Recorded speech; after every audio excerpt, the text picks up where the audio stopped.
Welcome to Takshashila teachers academy. నేను మీ Shravan Kumar, faculty of psychology.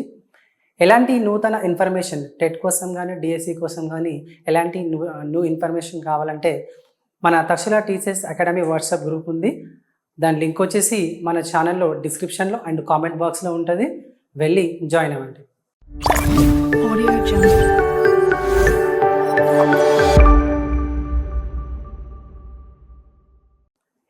ఇవాళ మనము అనదర్ కొత్త టాపిక్ నేర్చుకుందాం.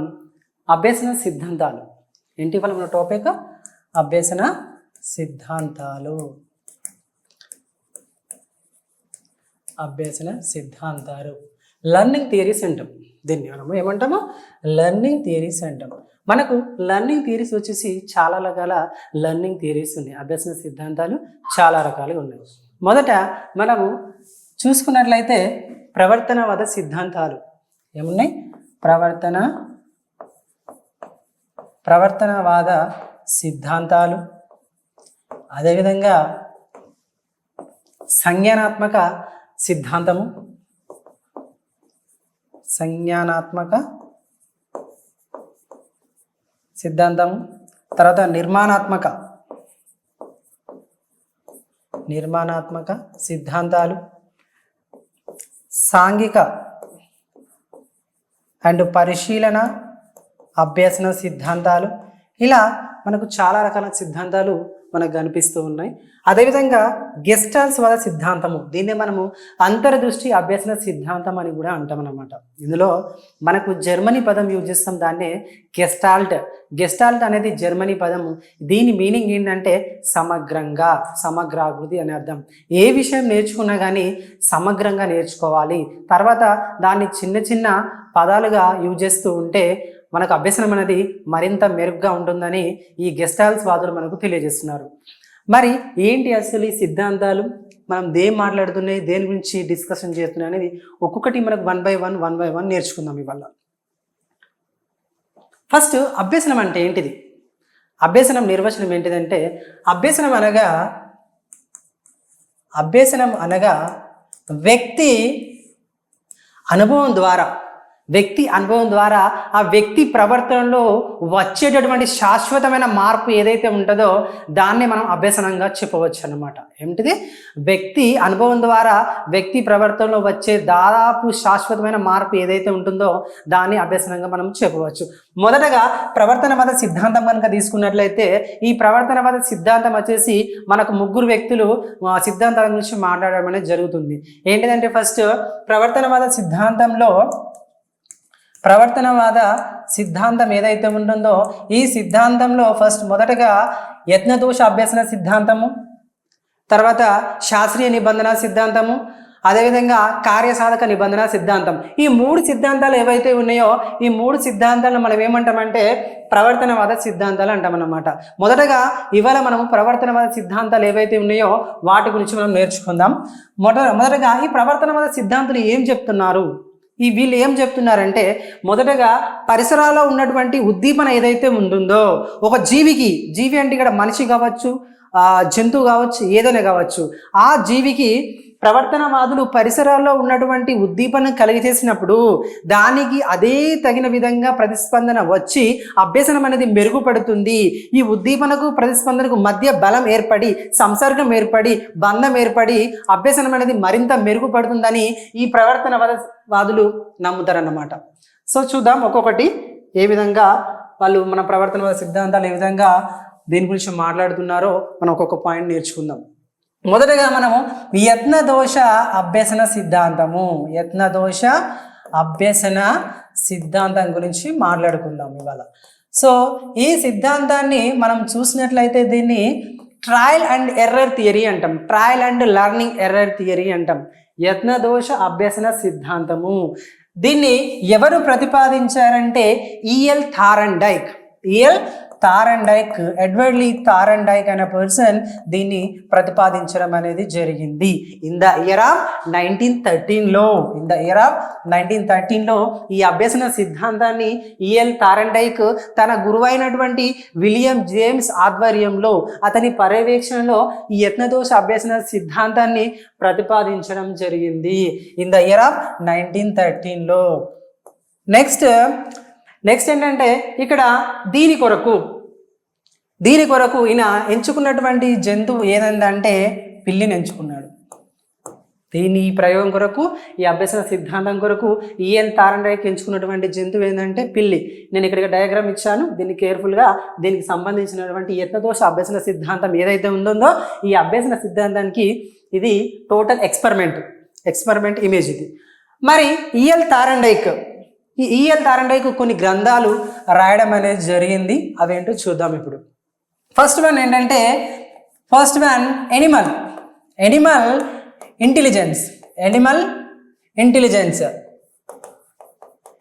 Intelligence and experimental studies.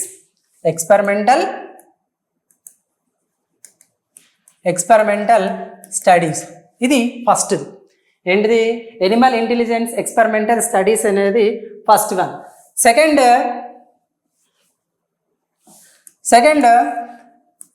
The measurement of intelligence. Second one what?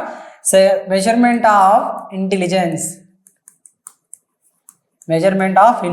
ఇది రెండవది. మూడవది వచ్చేసి ద సైకాలజీ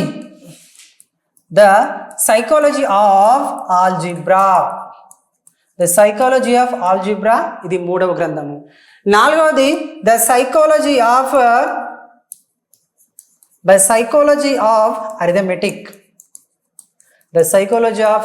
అరిథమెటిక్ అనేది ఇది నాలుగవది గ్రంథము. నెక్స్ట్ ఐదవది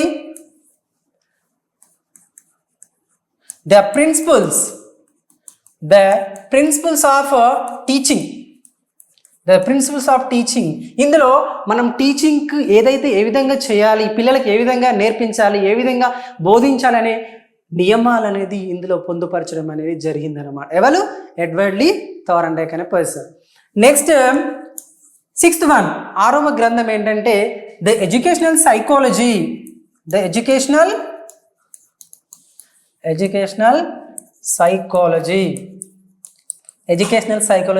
ఈ 6 రకాల గ్రంథాలను ఈఎల్ థారండైక్ రాయడం జరిగింది. ఇవాళ మనం డిస్కస్ చేసే లెసన్ ఎందులో నుంచి అంటే ద ఎడ్యుకేషనల్ సైకాలజీ, అంటే విద్యా మనోవిజ్ఞాన శాస్త్రంలో ఇవాళ మనము ఈ టాపిక్ని డిస్కస్ చేస్తున్నాం. ఈ 6 రకాల గ్రంథాలు, పుస్తకాలు ఈఎల్ థారండైక్ రచించడం జరిగింది. సో ఇక్కడ మనం గుర్తుంచుకోవాల్సిన విషయం ఏంటి, మరి ఇవన్నీ ఎలా గుర్తుంటాయంటే సరిగ్గా చూడండి. The principles of algebra, the principles of arithmetic, measurement principles and whatever intelligence, ఇవన్నీ కూడా మనం ఎక్కడ అబ్జర్వ్ చేస్తాం? గణితంలో వస్తాయి. సో గణితానికి సంబంధించినటువంటి ఏ టాపిక్ అయినా ఈఎల్ థారండైకే మనము రచించినట్లు తెలుసుకోవచ్చు. ఇది ఒక వన్ ఆఫ్ ద కోడ్ అన్నమాట. ఈ కోడ్ మనం గుర్తుపెట్టుకుంటే ఆటోమేటిక్గా మనకు అలా వచ్చేటటువంటి ఏవైతే కీ పాయింట్స్ ఉన్నాయో, ఏంటి? ఆల్జిబ్రా కానీ, అదేవిధంగా అర్థమెటిక్ కానీ, ఇవన్నీ మెజర్మెంట్, ఇవన్నీ మనకు కీలకమైన వర్డ్స్, కీలకమైన పదాలు మనకు గణితంలో వస్తుంటాయి అన్నమాట. అంటే గణితంకి వచ్చిన ప్రధాన పదాలు ఏవైతే ఉన్నాయో ఆ పదాలన్నీ కూడా మనము ఈఎల్ థారండైక్ మనకు ఐడెంటిఫై చేసినట్టు ఒక కోడ్తో గుర్తుపెట్టుకుంటే ఈజీగా మనకు ఎగ్జామ్లో ఏ గ్రంథం అడిగినా కానీ దాన్ని ఈజీగా ట్యాకిల్ చేయొచ్చు అన్నమాట. ఇది ఒక one of the code. Next ఈ గ్రంథాలు అయిపోయిన తర్వాత మనం ఎక్స్పెరిమెంట్కి వద్దాం. అసలు ఎక్స్పెరిమెంట్ ఏంటిది? మరి ఈఎల్ థారండైక్ ఎక్స్పెరిమెంట్ ఏం చేశాడు, దీని కొరకు ఏ జంతువు ఎంచుకున్నాడు, అసలు ఈ బాక్స్ ఏంది, అసలు ఇది ఏంటి, అసలు చూద్దాం, డిస్కషన్ చేద్దాం. ఫస్ట్ ఈఎల్ థారండైక్ ఒక బాక్స్ తీసుకున్నాడు. దీన్ని బాక్స్ ఏమంటే దీన్ని ఫజిల్ బాక్స్ అంటాం, ఫజిల్ పేటిక, దీన్ని ఏమంటాము? ఫజిల్ బాక్స్ అంటాము, or puzzle box or puzzle పేటిక అంటాం అన్నమాట దీన్ని. ఇందులో ఏం చేశారంటే థారండైక్ ఒక పిల్లి ఉంచాడు. ఏముంచాడు? ఒక పిల్లిని ఉంచాడు. ఏ పిల్లిని ఉంచాడు? పిల్లిని ఉంచండి. సరే, ఏ పిల్లిని? తెల్ల పిల్ల, నల్ల పిల్ల, ఏ పిల్లి? ఏ పిల్లి కాదు, ఆకలితో ఉన్నటువంటి పిల్లిని ఉంచాడు ఇందులో. ఏంటిది? ఆకలితో ఉన్నటువంటి పిల్లిని ఈ బాక్స్లో ఉంచడం జరిగింది. ద సేమ్ వే దానికి కనబడే విధంగా ఏం చేశాడంటే తారండైక ఒక ప్లేట్లో ఎండిన చేప ముక్కను దానికి ఎదురుగా కనబడే విధంగా కొంచెం డిస్టెన్స్లో పెట్టాడు. ఇక్కడ మనం 2 విషయాలు అర్థం చేసుకోవాలి. ఫజిల్ బాక్స్లో పిల్లి ఉంది, ఓకేనా? ఫజిల్ బాక్స్లో పిల్లి ఉంది. పిల్లికి ఎదురుగా కనబడే విధంగా ఒక ఎండిపోయిన చేప ముక్కను ఉంచాడు. ఎండిపోయిన చేప ముక్క ఎందుకు తీసుకున్నాడు? మనం మార్కెట్లో చూస్తాం, ఎప్పుడైనా మార్కెట్కి వెళ్ళినప్పుడు అక్కడ ఎండిపోయిన చేప ముక్కలు కానీ రొయ్యలు కానీ పీతలు ఎక్కువ స్మెల్ వస్తుంటాయి అనమాట. ఒకవేళ పిల్లికి కనిపించకపోయినప్పటికీ ఆ స్మెల్ అనేది రావాలి కాబట్టి అక్కడ తారండైక్ ఎండిపోయిన చేప ముక్కను తీసుకున్నాడు అనమాట. అంటే మనకు 2 అవకాశాలు ఉన్నాయి. ఒకటి కనిపించకపోయినా వాసన ధోరణి అనేది పసిగట్టే ఛాన్స్ ఉందన్నమాట. సో ఇది ఎక్స్పెరిమెంట్. ఇందులో ఒక మీట ఉంటుంది. ఆటోమేటిక్గా మీట నొక్కితే డోర్ అనేది ఓపెన్ అవుతుంది, బయటికి వెళ్ళి చేప ముక్కను తినచ్చు. కానీ ఈ విషయం పిల్లికి తెలియదు, ఓకేనా? మనకు తెలుసు, ఆ పిల్లికి తెలియదు. సో ఈ విధంగా ఈ అభ్యసన సిద్ధాంతం అనేది కరెక్ట్గా ఒక మెజర్మెంట్తోని ఏదైతే ఉంటుందో ఆ diagram box everything also Thorndike prepare చేయడం జరిగింది. ఈ విధంగా ప్రయోగం చేసే ముందు తారండైక్ ఏం చేశారంటే ఆకలిగా ఉన్నటువంటి పిల్లిని అందులో బంధించడం జరిగింది, అలా పెట్టడం జరిగింది. సో ఆ విధంగా పిల్లికి ఆకలితో ఉన్న పిల్లిని ఎందుకు తీసుకున్నాం? మంచిగా అన్ని తిని పాల ఉన్న పిల్లిని ఎందుకు తీసుకోలేదంటే ఒకవేళ నువ్వు అన్ని ఫుడ్ పెట్టి పాలు పెట్టి అదే పిల్లిని తీసుకున్నాం అనుకోండి, అది తిని ఆటోమేటిక్గా పడుకుంటుంది, ప్రచోకాలు కానీ ప్రయత్నాలు కానీ చేయదు. సో అందుకని తారండైక్ ఆకలితో ఉన్నటువంటి పిల్లిని తీసుకోవడం జరిగింది. ఈ విధంగా ఫుడ్ బయట ఉంది కానీ బయటికి వెళ్ళడానికి దారి లేదు అని క్లోజ్ చేస్తుంది. సో పిల్లి అనేక రకాలుగా ప్రయత్నాలు చేస్తుంది, ప్రచాలకాలు చేస్తుంది. ప్రచాలకాలు అనే పదం నేను యూజ్ చేశాను ఇక్కడ. ప్రచాలకాలు, ఈ ప్రచాలకాలు అంటే ఏంటి అసలు అంటే మామూలుగా ప్రశాంతంగా నడిచింది వేరు, టెన్షన్తో నడిచింది వేరు ఉంటుంది. ఈ విధంగా టెన్షన్తో నడవడము, టెన్షన్తో అటు ఇటు తిరగడాన్ని మనం ఏమంటామంటే ప్రచాలకాలు అంటాం. ప్రచాలకాలు. సో ప్రచాలకాలు అటు ఇటు ప్రచాలకాలు చేస్తుంది, దానికి ఎలా బయటికి వెళ్ళాలో అర్థం కావట్లేదు. సో ఆ విధంగా చేసే ప్రయత్నంలో పిల్లి సడన్గా అందులో ఉన్నటువంటి మీటను నొక్కింది. దానికి తెలియకుండానే యాదృచ్ఛికంగా మీటర్ నొక్కినప్పుడు ఆటోమేటిక్గా ఫజిల్ బాక్స్ యొక్క గేట్ అనేది ద్వారం ఏదైతుందో అది ఓపెన్ అయింది. ఓపెన్ కాగానే ఆటోమేటిక్గా పిల్లి బయటికి వెళ్ళింది, ఆ చేప ముక్కను తిన్నది. సో ఈ విషయం పిల్లికి తెలియదు. నేను మీట నొక్కినా బయటకు వచ్చినా అనే విషయం ఇంకా పిల్లికి తెలియదు. నేను బయటకు వచ్చినా తినేసిన, అదొకటి తెలుసు. మళ్ళీ తారండైక్ అదే ప్రయోగం మళ్ళీ చేశాడు. సో మళ్ళీ అట్నే చేసింది, మళ్ళీ చేశాడు. అంటే ఒక 10 times దాన్ని రిపీట్ అగైన్ రిపీట్ చేయడం జరిగింది. ఇక్కడ మనం తెలుసుకోవాల్సిన విషయం ఏంటంటే ఇక్కడ మనం అబ్జర్వ్ చేయాల్సింది ఫస్ట్ ప్రయత్నంలో తారండైక్ ఈ ప్రయత్నాలు చేయడానికి ఒక 10 minutes పట్టింది అనుకుందామండి. 10 minutes పట్టింది, ఓకేనా? 10 minutes పట్టింది. సెకండ్ టైం అదే ప్రయోగం మళ్ళీ రిపీట్ చేశాడు తారండైక్. పిల్లి ఈసారి 9 minutesలో ఆ ఫుడ్ని అక్కడ ఉన్నట్టు చేప ముక్కను తిన్నది. థర్డ్ వచ్చేసి 10 అనుకుందాం, 4 వచ్చేసి ఇక్కడ 8 అనుకుందాం, ఇక్కడ 7, 6, 5, 10 time అసలు 0 time, అసలు టైం అనేది తీసుకోలేదు. అంటే అక్కడ పిల్లికి అర్థమైపోయింది. ఏమర్థమైంది? ఇక్కడ మీటర్ నొక్కితే ఈ ఫజిల్ బాక్స్ డోర్ ఓపెన్ అవుతుంది, నేను వెళ్ళి అక్కడ ఉన్నటువంటి ఎండు చేప ముక్కను తినొచ్చు. అంటే ఇక్కడ ఏం జరుగుతుంది అయ్యా అంటే ఫస్ట్ ప్రయత్నాలు ఏవైతున్నాయో యత్న దోష అభ్యసన సిద్ధాంతము, యత్నాలు ఎక్కువైన కొద్దీ దోషాల సంఖ్య తగ్గుతుంది. ఎక్కువైన కొద్దీ చూడండి, ఫస్ట్ టైం 10 minutes టైం తీసుకుంది, second 8, 9, 8, 7, 6, 5, 4 like that, last 0 completely మీట నొక్కడము, అడుగున ఎండు చేప ముక్కను తినడం, మీట నొక్కడము, ఎండుచిమైన చేప ముక్కను తినడం. అంటే ఇక్కడ ప్రయత్నాలు ఎక్కువైన కొద్దీ దోషాల సంఖ్య తక్కువైతుంది. ప్రయత్నాల సంఖ్య ఎక్కువైన కొద్దీ దోషాల సంఖ్య తక్కువై అభ్యసనం అనేది మెరుగుపడుతుంది అని ఈఎల్ తారండైక్ మనకు క్లియర్గా ఈ ఎక్స్పెరిమెంట్ ద్వారా తెలియజేశాడు. సో ఈ విధంగా మనం అర్థం చేసుకోవచ్చు, ఏదైనా సరే ఆటోమేటిక్గా మనం ప్రయత్నం చేసిన కొద్దీ దోషాల సంఖ్య తగ్గుతుంది అని చెప్పే వివరణ ఏదైతే ఉంటుందో అదే ఈ మనకు యత్న దోష అభ్యాస సిద్ధాంతం, trial and error learning theory. So మరి సిద్ధాంతాన్ని ఎలా గుర్తుపెట్టుకోవాలి మనం అంటే, ఈ సిద్ధాంతాన్ని తారండైక్ అంటున్నాను కాబట్టి tea for trial, so tea for Thorndike అట్లా గుర్తుపెట్టుకోవచ్చు. నెక్స్ట్ అదేవిధంగా ఇది యథార్థం, యత్న దోష అంటున్నాం కాబట్టి ఇక్కడ తారండైక్ అంటే యత this is one of the code. యత్న దోష అభ్యసన సిద్ధాంతము తారండైక్. ఇది ఈ విధంగా మనము కన్ఫ్యూజ్ కాకుండా, ఎందుకంటే మనకు అభ్యసన సిద్ధాంతం చాలా ఉన్నాయి. సో ఇలా యత అని గుర్తుపెట్టుకుంటే ఫర్ యత్న దోష అభ్యసన సిద్ధాంతం, అంటే తారండైక్ అనమాట. ఇక్కడ trial and learning error theory అంటే T for Thorndike, T for మనకు తారండైక్ అని చెప్పవచ్చు. Trial error learning theory. ఇలా మనము దాన్ని కోడింగ్ చేసుకుంటూ ముందుకెళ్ళాలి. మనకి ఎగ్జామినేషన్ సులువుగా ఐడెంటిఫై చేయడానికి మనకన్నా ఆస్కారం ఉంటుంది. నెక్స్ట్ చూద్దాం. ఈ విధంగా ఎక్స్పెరిమెంట్ చేసిన తర్వాత తారండైక్ మనకు కొన్ని నియమాలు ప్రతిపాదించిండు. వీటిని మనం అభ్యసన వీటిని తారండైక్ సంబంధించినటువంటి నియమాలు అంటాం అన్నమాట. చూద్దాం మరి ఆ నియమాలు ఏంటంటే ఒక్కొక్కసారి చూద్దాం. ఒక్కొక్కసారి చూసినట్లయితే ఇక్కడ ఫస్ట్ నియమం వచ్చేసి ఏంటంటే మనకు సంసిద్ధత నియమము. ఫస్ట్ ఏంటి? సంసిద్ధత, రెడీనెస్. సంసిద్ధత నియమము. ఇక్కడ సంసిద్ధత నియమం అంటే ఏంటి? మన అసలు సంసిద్ధత అంటే ఏంటి? తారండైక్ మనకు ఈ ఫస్ట్ తన సిద్ధాంతంలో ఇక్కడ సంసిద్ధత నియమం తీసుకొచ్చిండు. సంసిద్ధత నియమం అంటే ఏంటంటే ఏదైనా ఒక జీవి అంటే ఇక్కడ మనిషి కావచ్చు, జీవి కావచ్చు, ఎనిమల్ కావచ్చు, ఏదైనా కావచ్చు, ఆ జీవి నేర్చుకునే పరిపక్వత, శారీరక మానసిక పరిపక్వత ఉన్నప్పుడు మాత్రమే దానికి మనం అభ్యసనం అందించాలి, లేకపోతే అక్కడ అభ్యసనం అనేది జరగదు అని చెప్తున్నాడు. ఏదైతే మనకు శారీరక మానసిక పరిపక్వత ఉన్నప్పుడు మాత్రమే, సంసిద్ధంగా ఉన్నప్పుడు మాత్రమే ఆ జీవికి మనము నేర్పించాలి. అదర్వైజ్ మనము ఆ జీవికి మనం ఏదీ నేర్పించలేము. సంసిద్ధత లేనప్పుడు మనం ఏది కూడా చేసినా వృధా అవుతుంది అని చెప్పే నియమం ఏదైతే ఉంటుందో దానే సంసిద్ధత నియమం అంటాం. Law of readiness. ఏది కూడా సంసిద్ధత లేకుండా మనం ఏమీ చేయలేము. ఫర్ ఎగ్జాంపుల్ ఎల్కేజీ చదివే పిల్లాన్ని మనం 10th స్టాండర్డ్ చెప్తే ఏమీ ప్రయోజనం ఉండదు. ఇదే మనకు సంసిద్ధత నియమాన్ని తెలియజేస్తుంది.